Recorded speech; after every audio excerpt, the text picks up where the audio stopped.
Et l'environnement, il faut savoir le décrypter pour chasser les pollens, par exemple. Cette saison, dans notre direct ce midi, l'équipe de C'est votre tour est à Montbéliard avec le réseau Admo Bourgogne-Franche-Comté. On retrouve Fabienne Acosta. Bonjour à tous, bienvenue effectivement dans les locaux d'Atmo, Bourgogne-Franche-Comté. Nous allons aujourd'hui en exclusivité vous montrer à quoi ressemble un grain de pollen en gros de très près avec vous, Élise. Vous faites des analyses ici régulièrement depuis que les fortes chaleurs ont démarré et il y a du pollen déjà qu'on peut observer ici dans votre laboratoire. Exactement, on observe déjà énormément de pollen. La saison est faste au développement de ces petites bêtes, on va dire, ces petits grains. Donc je peux vous montrer un petit peu à quoi ressemble la surveillance. Donc ici, on est en présence d'un prélèvement de pollen. On a un capteur qui est disposé sur notre toit et il tourne toute la semaine. On observe donc des prélèvements de tous les jours de la semaine. On a 7 prélèvements.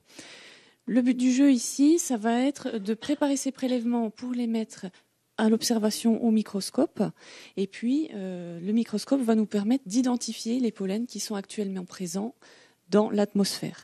Alors, vous les observez ici au microscope. Pourquoi il est indispensable de passer par cette étape en laboratoire, en fait ? L'intérêt de la surveillance va être double ici en Bourgogne-Franche-Comté. Il va servir d'une part aux médecins allergologues qui vont être capables de faire le lien entre ce qu'il y a actuellement dans l'atmosphère et les patients venus les consulter pour des symptômes particuliers.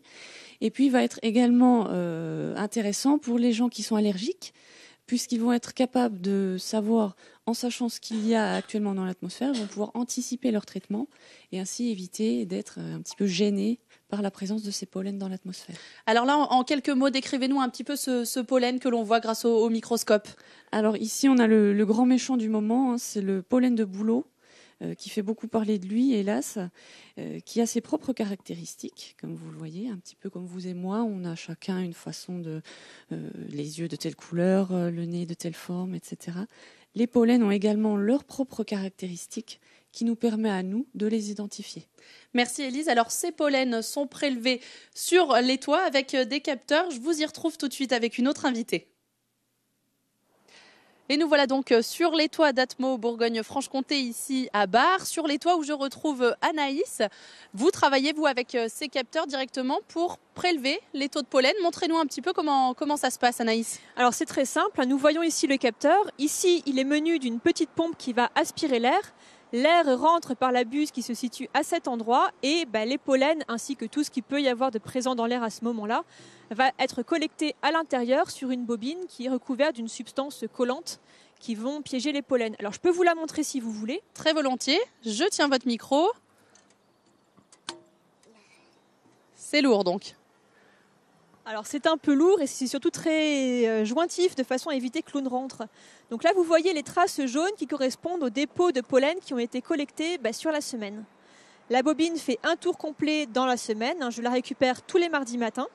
Et chaque 5 cm à peu près correspond à 2 heures. Le mécanisme d'horlogerie permet une rotation régulière, ce qui me permet d'identifier les pollens et de leur associer une date d'impact précise sur ma période. Donc ce qu'on voit là, c'est les premiers pollens de l'année ? Alors ce n'est pas les premiers pollens de l'année, mais c'est les premiers pics de pollen extrêmement allergisants, les pollens de bouleau en l'occurrence. Ce qui veut dire que là, il y en a beaucoup.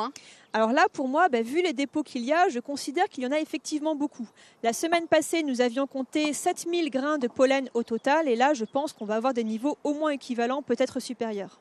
Alors un mot maintenant sur ce capteur. Il prélève le taux de pollen de Montbéliard uniquement, de toute la Franche-Comté. Quelle est sa capacité ? Alors les capteurs pollen sont représentatifs pour une surface d'environ 20 km².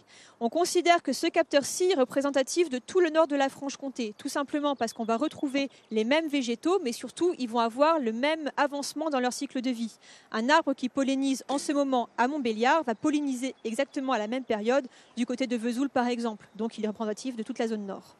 Merci Anaïs pour cette démonstration. Je vous retrouve maintenant à l'intérieur pour les derniers conseils à adopter face à ce pic de pollen. Alors les derniers conseils, c'est avec vous, docteur Ram. Merci d'être venu à notre rencontre. Vous confirmez, vous, en tant que professionnel, que vous avez besoin de ces analyses pour vos patients? Oui, effectivement, ces analyses vont nous confirmer effectivement la présence de pollen et que cette présence importante correspond bien aux symptômes présentés par les patients chez qui on aura fait éventuellement un diagnostic avec une sensibilisation. Ça nous confirme effectivement qu'ils sont bien allergiques. Alors parmi les symptômes, on connaît tous l'asthme, les éternuements, les conjonctivites. Est-ce qu'il y a des symptômes moins connus quand on est allergique au pollen? Alors effectivement, on a essentiellement la rhinite, la conjonctivite, l'asthme, mais sur ces pollens d'arbres, on a un tiers des patients qui présentent des symptômes d'allergie alimentaire, notamment quand ils mangent des fruits et légumes crus. Ça va démanger la gorge, ça va chatouiller un petit peu les oreilles. Bon, alors avant de terminer, je pense que vous avez quelques conseils à nous donner. On peut tous devenir allergiques. Comment on prévient ces allergies, justement? Comment on se protège? Alors, bon, effectivement, la première annonce, c'est pas forcément, mais si ces symptômes, effectivement, se répètent d'année en année, là, bon, dans un premier temps, effectivement, on va sans doute consulter son pharmacien ou son médecin traitant, et ensuite, il faudra peut-être faire des tests pour prendre une attitude thérapeutique préventive. Merci, docteur, d'avoir répondu à nos questions. Si vous voulez savoir les taux de pollen dans l'air, bien sûr, toutes les mesures faites ici chez Atmo Bourgogne-Franche-Comté sont aussi publiées sur le site internet. Il est ici, vous le voyez, atmo-bfc.org. En plus des mouchoirs face aux éternuements et aux yeux qui piquent, ça peut être la solution.